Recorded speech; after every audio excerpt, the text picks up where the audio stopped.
La Gran Pirámide de Egipto, la tumba más famosa del mundo, erigida por un faraón con fama de ser especialmente cruel. Keops aterrorizó a su pueblo, lo esclavizó. Un megalómano dispuesto a sacrificar a sus súbditos para lograr su objetivo. Los arqueólogos investigarán la verdad sobre aquel rey y sus pirámides. Es un buen ejemplo de lo duro que era este trabajo. No era nada fácil.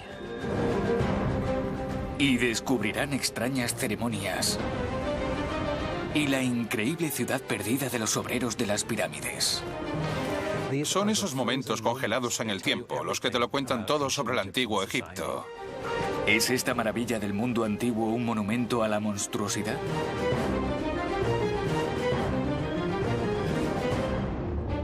Las pirámides nos cuentan un relato lleno de innovación. Era una máquina resucitadora.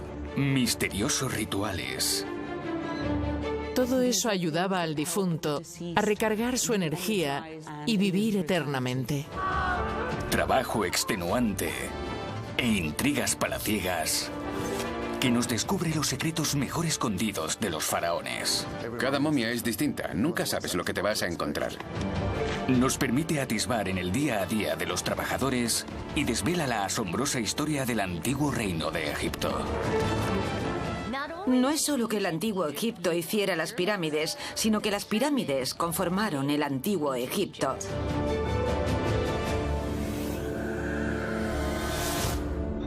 Los secretos de las pirámides.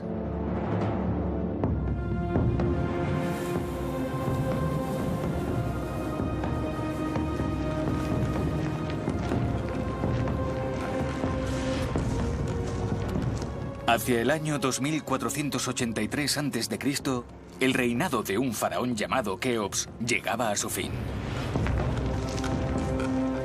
Y estaba a punto de ver la obra más importante de su vida. La mayor pirámide de la historia de Egipto.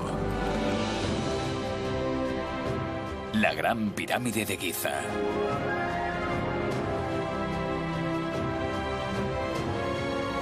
Keops ordenó a sus súbditos que le construyeran este colosal monumento, una máquina de resurrección que lo catapultaría a la otra vida.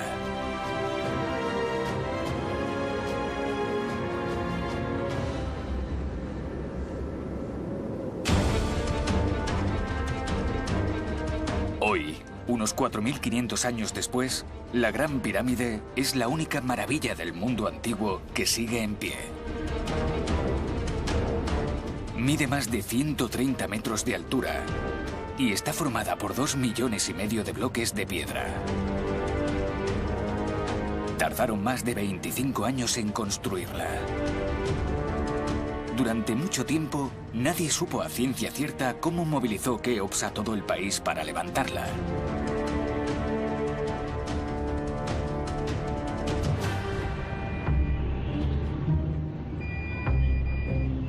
En El Cairo, en el Museo Egipcio, la egiptóloga Salima Ikram investiga al faraón Keops.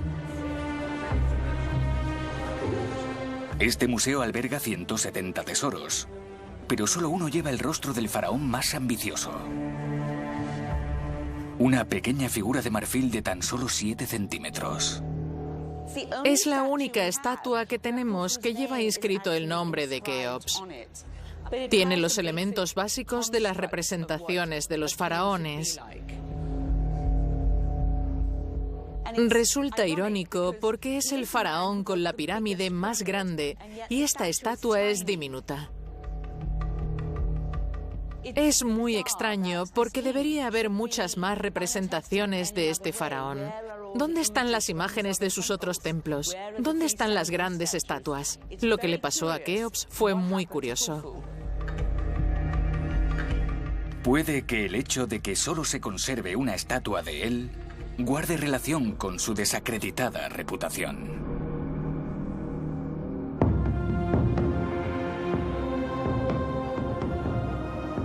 Hace 2500 años, el historiador griego Heródoto investigó el misterio de Keops y su gran pirámide. recorrió Egipto recopilando testimonios e historias que fueron narradas de generación en generación. Cuando llegó a Giza, 22 siglos después de que se construyera la Gran Pirámide, el monumento seguía siendo la estructura artificial más alta del planeta.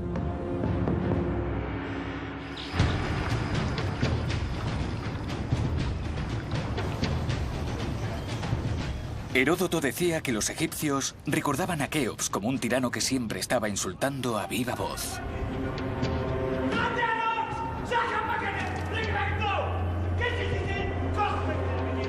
Keops no sale muy bien parado en la historia de Heródoto. Según él, Keops era un rey malvado al que nadie quería por su crueldad.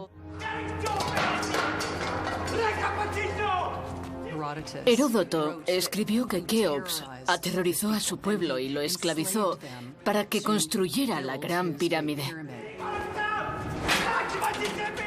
Heródoto retrata a Keops como un tirano que cerró todos los templos del país para que todo el mundo se centrara únicamente en la construcción de su Gran Pirámide, y cuya hija trabajaba en un burdel y recibía bloques de piedra como pago por sus servicios. Cuesta entender de dónde sacaba Heródoto aquellas historias, pero lo que está claro es que en el Egipto de aquella época se decía que Keops no fue un faraón nada benevolente. Según Heródoto, así fue como se construyó la Gran Pirámide, con mano de obra esclava a las órdenes de un monstruo depravado. Pero ¿cuánto de cierto había en todo aquello? Habían transcurrido siglos desde la muerte de Keops y recopiló información de personas que nunca vieron ni a Keops ni a sus hijos y que vivió miles de años después de ellos. La verdad permaneció oculta durante mucho tiempo. Pero los historiadores descubrieron algo importante examinando las inscripciones de la tumba de Keops, el nombre del principal responsable de la construcción de la pirámide.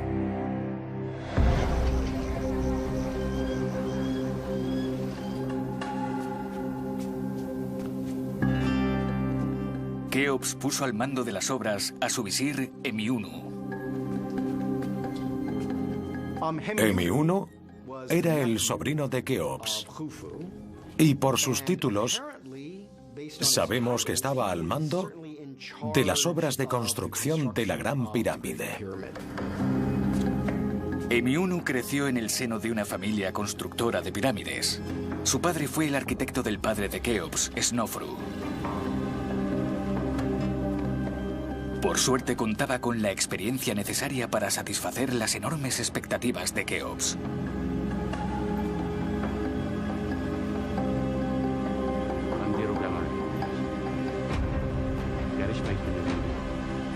Quería construir la mayor pirámide nunca antes vista por el hombre y pretendía hacerlo en un plazo de 20 años o menos. Era un proyecto colosal que debió ser muy estresante para Emi-Unu.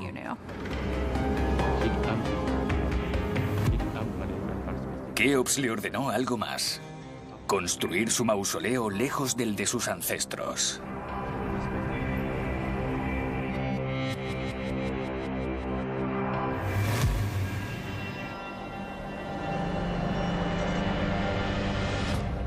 Emi-Unu recorrió la orilla oeste del Nilo en busca del lugar adecuado. El sol se pone en el oeste, uno de los símbolos de la muerte, así que ahí es donde se construían todas las pirámides. Escoger un sitio no era tarea fácil. Debía elegir una zona digna de albergar la obra más grande de la historia de la humanidad. ¿Dónde están los terrenos altos? ¿Dónde los bajos? ¿Dónde está la inclinación? Si ponemos una rampa aquí o un templo ahí, ¿aguantará? ¿Dónde ponemos los cementerios? ¿De dónde extraemos la roca? Todo eso era lo que los egipcios debían tener en cuenta.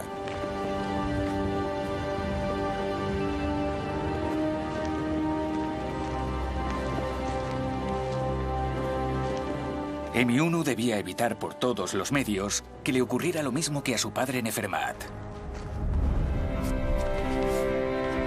Nefermat tuvo un grave problema en la construcción de su segunda pirámide para Snofru.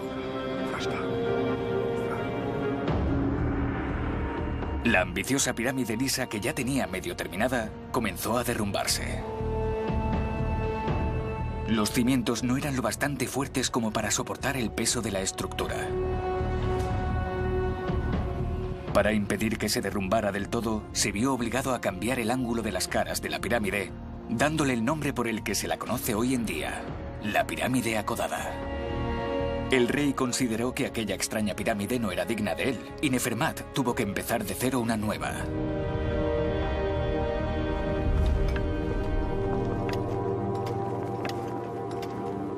Keops quiere una pirámide más grande aún. Y Emiunu no puede permitirse cometer un error similar. Sería comprensible que a Keops le preocupara el hecho de vivir el tiempo suficiente para ver su pirámide terminada. Sería como su padre Snofru, que construyó 3 pirámides antes de morir, o morirá antes de ver terminada siquiera la primera. Lo más importante para un rey era completar su pirámide antes de morir. Tenía que ver su pirámide terminada. Y si la leyenda de la crueldad de Keops era cierta, más le valía a Emiunu no decepcionarle.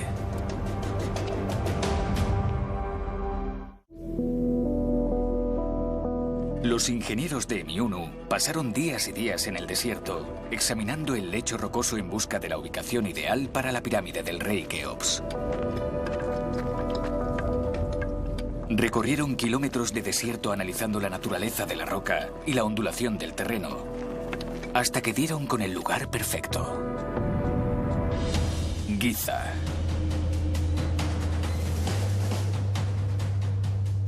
En la actualidad, Giza forma parte de la periferia de El Cairo. Hace 4.600 años era una meseta vacía situada a 30 kilómetros de la pirámide acodada y no muy lejos de la capital, Memphis. Desde el punto de vista geológico, lo que había aquí era una gran placa de caliza, la plataforma perfecta para construir los cimientos de una pirámide. Mark Lehner es un profesor estadounidense de arqueología y egiptología. Se ha pasado 3 décadas investigando Giza, recopilando indicios de cómo se construyó la Gran Pirámide. En un determinado momento me di cuenta de que para entender las pirámides debía olvidarme de ellas, porque sin entender a la gente, su economía y su sociedad, nunca entendería las pirámides.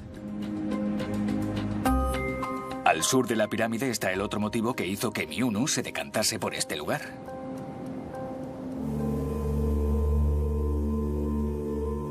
Una gran cantera de más de 30 metros de profundidad.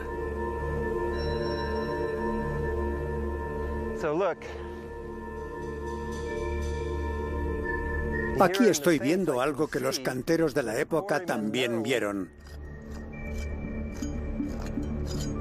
Un filón de hierro que debilita la roca. Eran buenos geólogos naturales que sabían utilizar esos filones para cortar los sillares de piedra. Es como una ayuda extra. La naturaleza les echó una mano. Le sacaban partido a todo. La cantera está a apenas 300 metros de la Gran Pirámide. Una decisión inteligente de Emiunu que contribuyó a acelerar la construcción.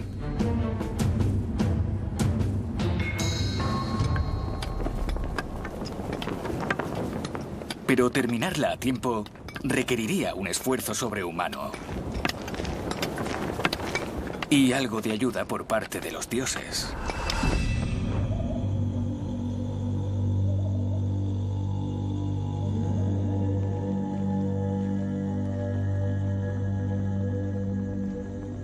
Antes de que comenzaran las obras, Emiunu y el faraón Keops visitaron Giza. Debían llevar a cabo una ceremonia sagrada. Un ritual que, según ellos, sería crucial para que la pirámide saliera bien. El faraón llevaba una corona doble especial. El color blanco representaba el Alto Egipto en el sur y el rojo el Bajo Egipto en el norte. Esa corona simbolizaba la unidad de su pueblo, al que llevaría con él al más allá siempre y cuando la pirámide saliera bien.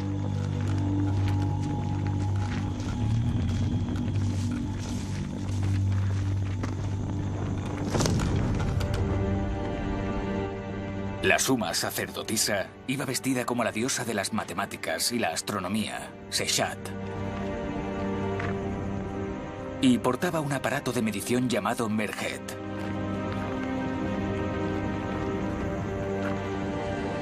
Con esta herramienta podían alinear la pirámide de Keops con el norte. El faraón creía que en el norte había un portal que su alma atravesaría para reunirse con sus ancestros y los dioses.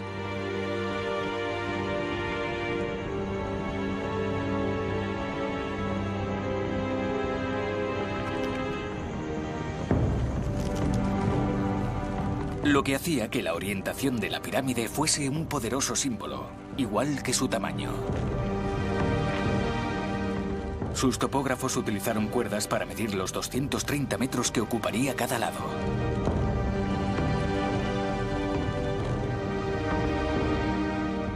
Este acto era el que daba nombre a la ceremonia. Pet Ches, el estiramiento de la cuerda.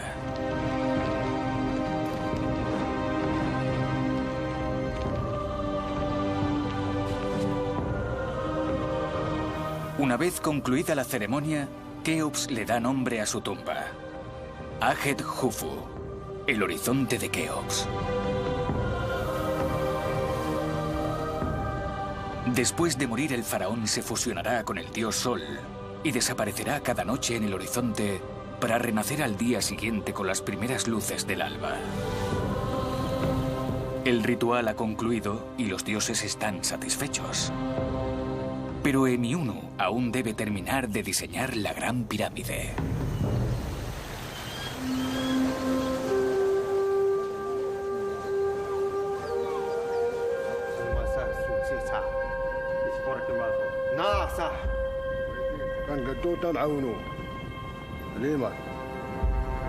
Las colosales dimensiones de esta preocupaban a los ingenieros.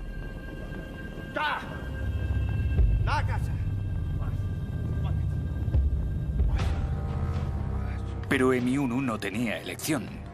Debía acatar las órdenes de Keops, que quería una pirámide de caras lisas como la tercera y última pirámide de su padre Snofru.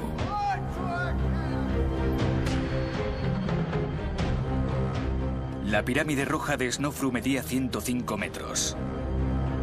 Era la estructura más alta del mundo, pero Keops quería que la suya midiera 30 metros más. Sería el mayor proyecto constructivo de la historia del ser humano y requeriría mano de obra y suministros de todo Egipto. Debía extraer la piedra de las canteras y transportarla hasta la meseta de Giza. Así que tenía que reunir a obreros de todo el país para que fuesen a trabajar allí y luego tenía que organizarlos. ¿Cómo hizo todo aquello?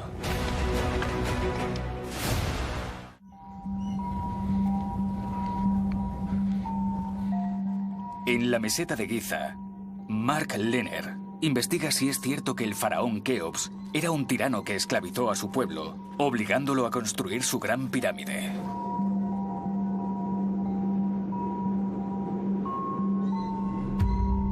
Para encontrar la respuesta, Mark deja de lado por un momento la pirámide y se centra en los restos de un gran muro construido a sus pies.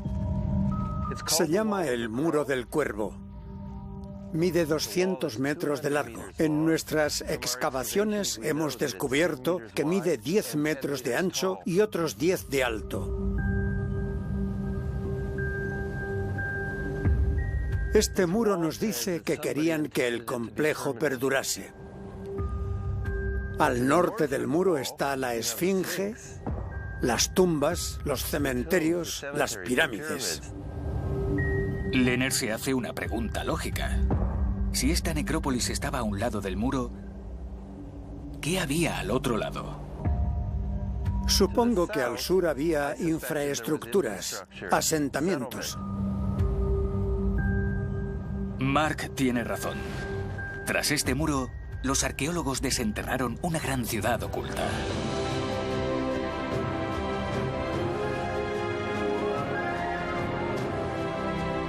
Una metrópolis de unas 5 hectáreas que se extendía por las orillas del Nilo y que tenía miles de habitantes. Hay que echarle un poco de imaginación, pero todo esto era la ciudad de los obreros, la infraestructura que se creó para construir las grandes pirámides. Creo que, sin caer en hipérboles, podríamos llamarla la ciudad perdida de las pirámides. La arena oculta valiosa información sobre las condiciones de vida de los constructores de las pirámides. Llevamos 30 años haciendo excavaciones aquí y cuando acabamos, volvemos a taparlo todo con arena para regresar más tarde y seguir investigando. Si no, este lugar no podría conservarse. Han hallado indicios que indican que esto era algo más que un gran campo de trabajos forzosos. Hemos reconstruido una de las casas pequeñas justo encima de la original. Es una vivienda sencilla que pertenecería a un oficial de bajo rango, así que en lugar de una gran recepción tenemos este espacio rectangular con un banco que se llamaba mastaba en árabe. Seguramente estaba cubierto de esteras de juncos o incluso alfombras y cojines. Aquí tenemos la plataforma de la que estaría cubierta con una estera y cojines. Es lo bastante ancha como para que quepa un hombre, un oficial. Podía estirarse bien y también había espacio para su esposa.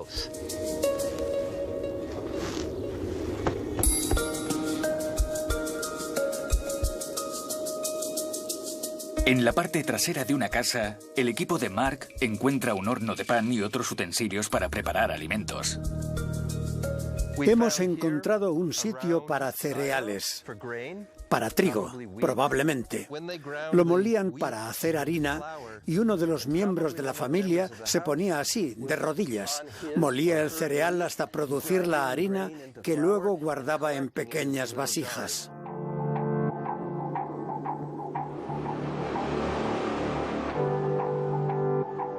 Esta pequeña población urbana, a la que llamamos las Casas del Este, es importante porque nos indica que aquí residían familias enteras. Mark cree que esta era la casa de uno de los supervisores. Pero ¿dónde vivían los obreros?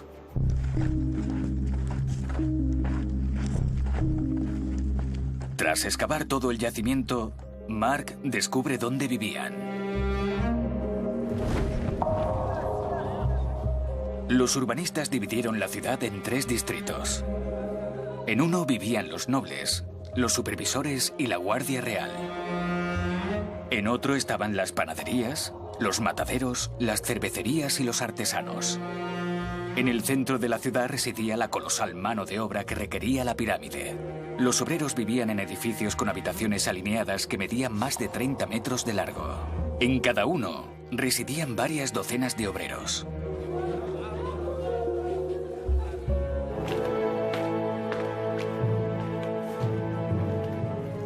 Los barracones, esos grandes pasillos, esas galerías, seguramente estaban divididas por sexos.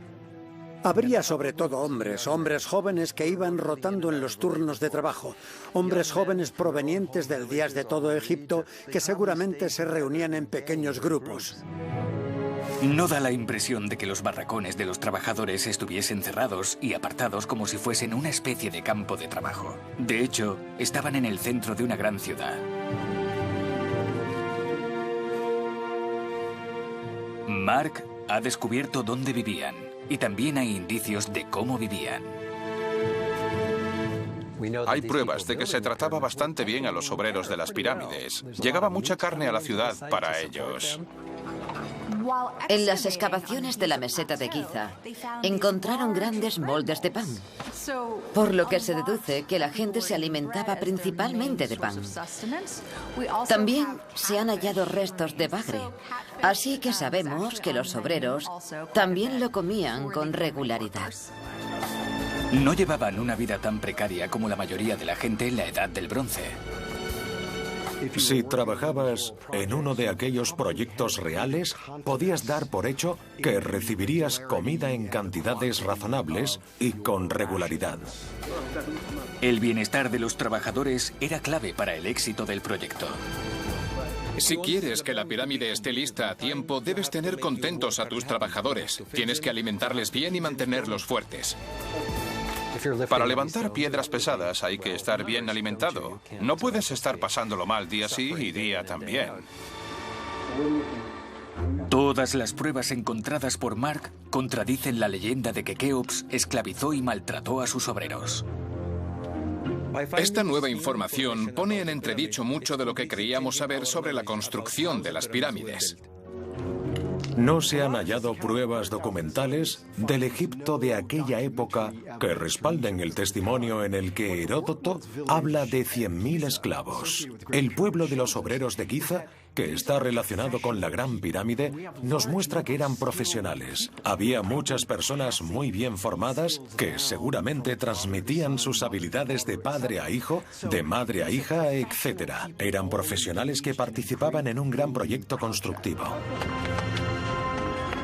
Si no eran esclavos, ¿qué hizo Keops para obligarles a que trabajaran para él?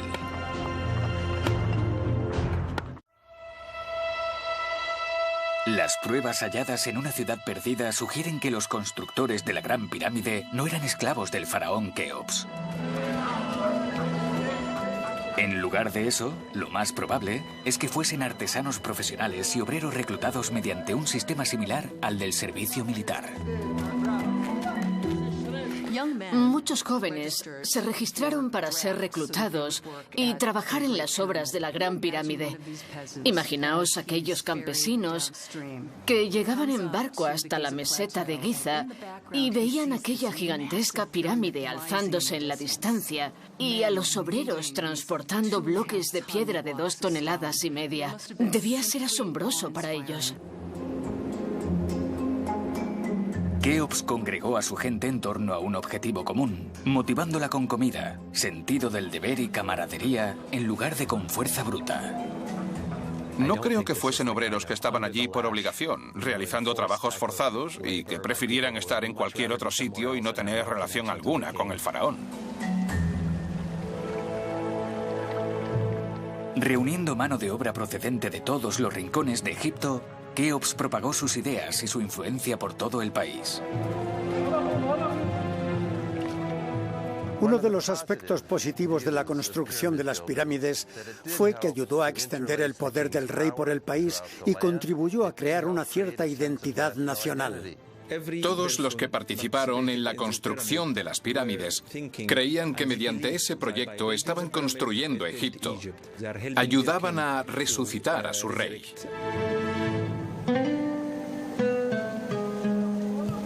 Lo más probable es que el día a día de los artesanos profesionales y los supervisores no tuviera nada que ver con la imagen de esclavitud que se percibe en ciertas historias. El artesano se levantaba con las primeras luces del alba, se lavaba y se vestía con una sencilla prenda de lino.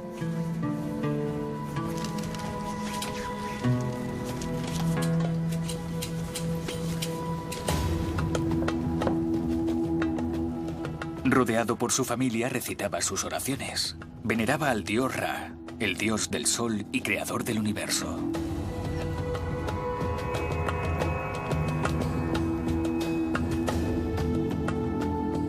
Su primera comida del día consistía en pan, pescado seco y ajo, todo regado con cerveza. Después, el artesano salía de casa para comenzar lo que, según fuentes antiguas, sería un turno de 10 horas.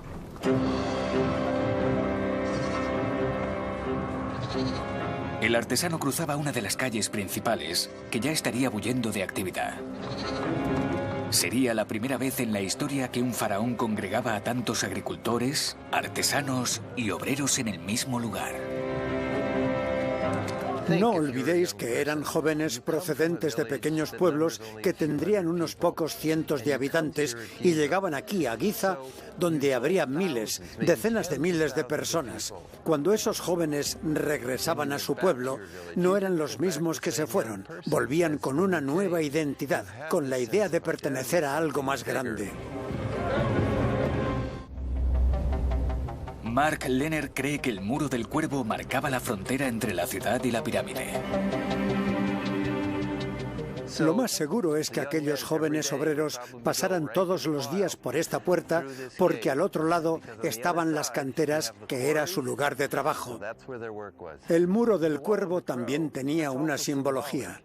Separaba la zona sagrada de la necrópolis en el norte de la ciudad de los vivos en el sur. Gracias a lo bien organizada que estaba la ciudad de Keops, los obreros vivían en buenas condiciones y trabajaban con ahínco en la construcción de la pirámide. Aquellos hombres labraron, trasladaron y colocaron unos 6 millones de toneladas de piedra. Para extraer un bloque de piedra, lo primero que hacían era marcar las medidas. Luego excavaban a los lados y también a lo largo de la base para liberarlo. Después ponían losas bajo el bloque recién cortado para que no cayera desde demasiada altura al sacarlo. Era un trabajo laborioso que los obreros realizaban en equipos.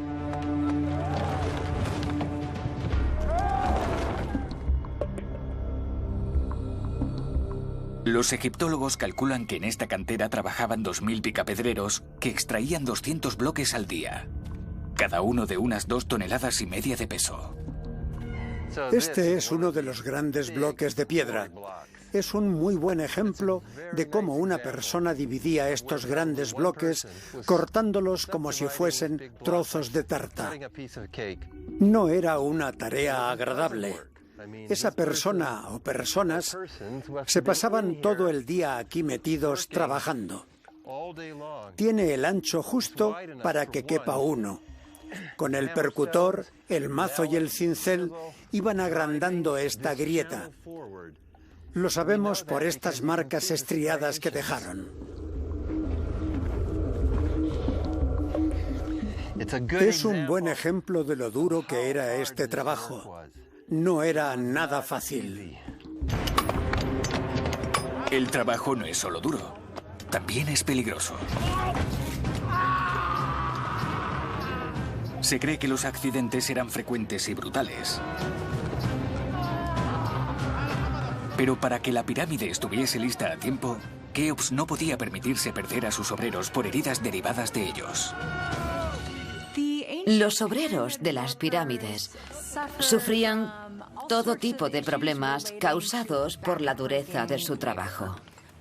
Tenían heridas provocadas por trasladar grandes bloques de piedra, empujarlas y usar mucha fuerza. También tenemos información sobre cómo trataban a algunos de ellos en la obra. Sabemos que los antiguos egipcios tenían amplios conocimientos de medicina porque hemos visto obreros de las pirámides con fracturas óseas que habían sido tratadas como lo hacemos hoy en día, inmovilizándolas y entablillándolas.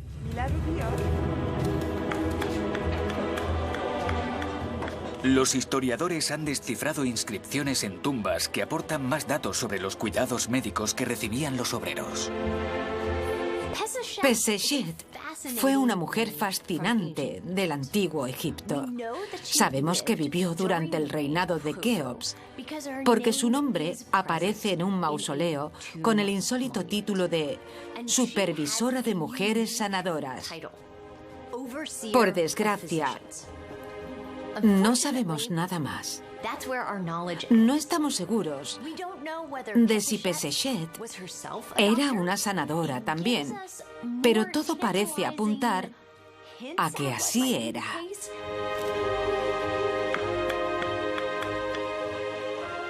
Preparaban muchos remedios con plantas medicinales, a veces también con partes de animales. Bebían tuétano para fortalecerse y sabían tratar cefaleas, dolor articular, otros dolores, tos, moqueo. También conocían varias dolencias oculares y sabían tratarlas.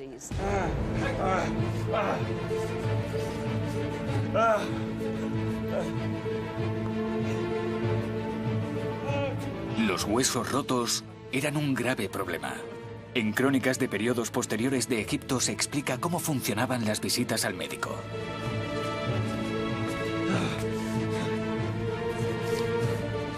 Si Pesechet examinaba ella misma al obrero, invocaba a la diosa de la curación, Sekhmet, para que la ayudara.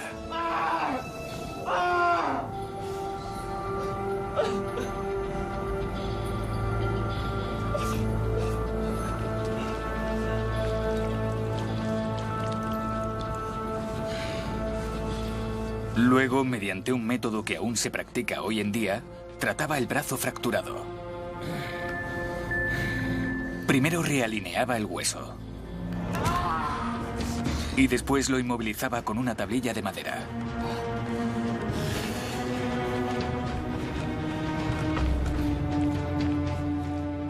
Finalmente cubría la herida con miel, que actúa como desinfectante y antiinflamatorio.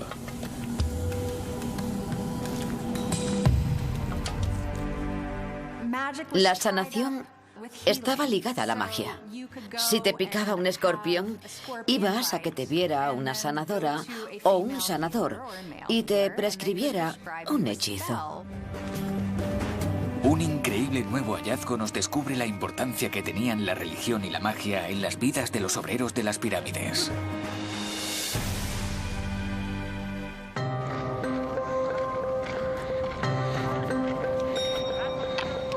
Mientras Mark Lehner investigaba la ciudad perdida de los obreros de las pirámides, un equipo de arqueólogos egipcios ha encontrado algo increíble que nos descubre la motivación extra de los trabajadores. Un guarda que iba montado en burro se tropezó con un muro de barro. Enseguida vieron que eran los restos de algún tipo de estructura, así que empezaron a excavar. Primero encontraron una tumba y luego otra y otra, así que llegaron a la conclusión de que ahí estaban las tumbas de los obreros que habían construido las pirámides. Hay cientos de tumbas en las afueras de la ciudad de los obreros.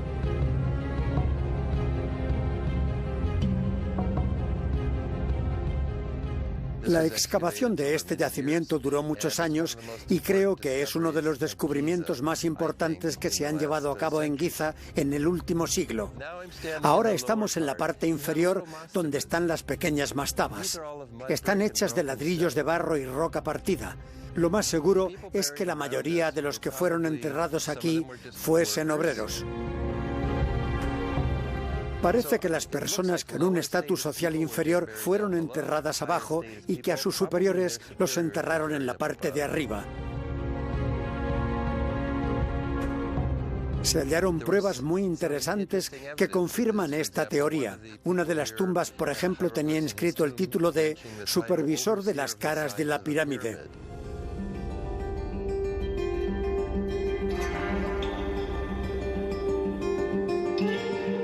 Aquellos títulos eran como su currículum.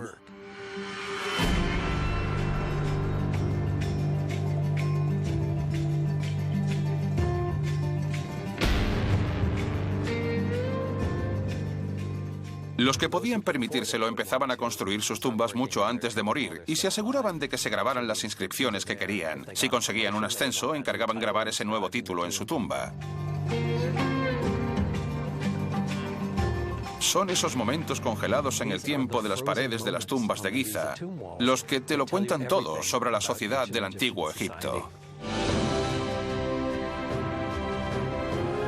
Estos descubrimientos aportan nuevos e insólitos datos sobre la vida de los trabajadores.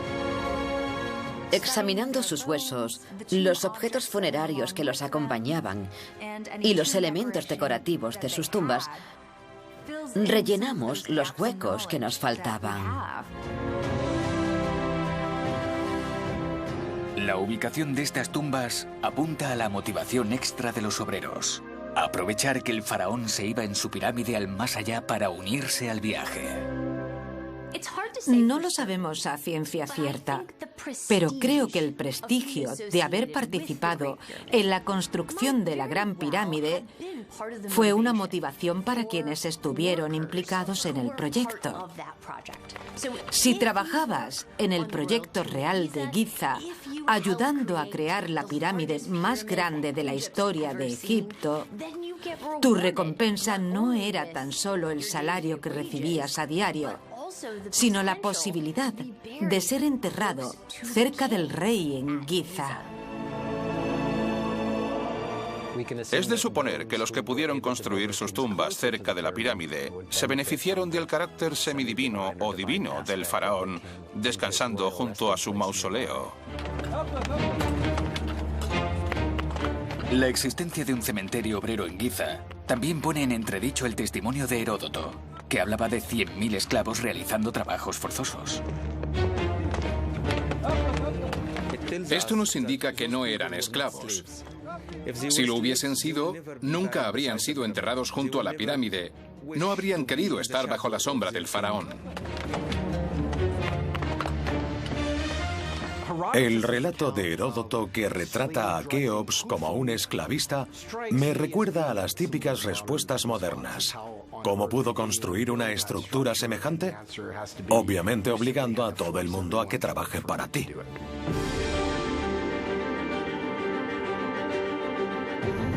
Pero hoy en día los arqueólogos creen que Keops se valió de una mano de obra preexistente y bien preparada. Había que colocar 340 bloques de caliza al día y recibían una nueva remesa de sillares cada 34 minutos. Eso es mucho trabajo. Y construir algo de esas dimensiones requiere una gran capacidad organizativa.